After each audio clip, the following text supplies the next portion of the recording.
Bonjour tout le monde, le bug alchimiste me demande, la question peut être bête, mais je me suis toujours demandé comment on arrive à dire en 123, il ne comptait pas comme ça à cette époque, non? Alors il comptait comment les années et comment on a converti dans notre système de comptage d'années.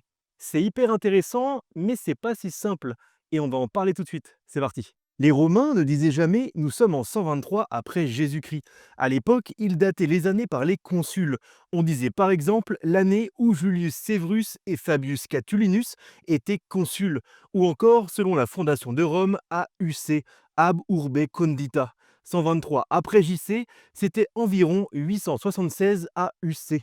Les Grecs, eux, ils se référaient aux Olympiades. Et les Égyptiens, eux, ils comptaient selon les années de règne de leur pharaon. En bref, chaque peuple avait son propre compteur.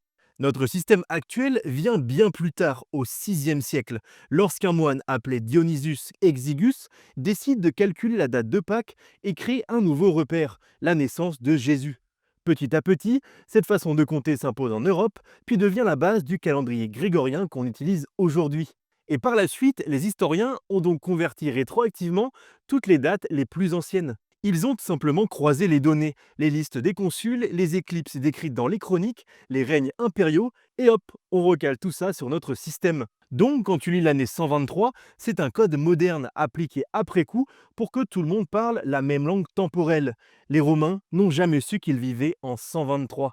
Et c'est comme ça qu'aujourd'hui, tout le monde parle à peu près de la même chose lorsqu'on parle d'une date en particulier. Et si tu as envie de comprendre l'histoire ou te cultiver tous les jours, t'es au bon endroit, c'est la chaîne de Loïs et on se voit dès demain pour une nouvelle vidéo. Ciao Internet.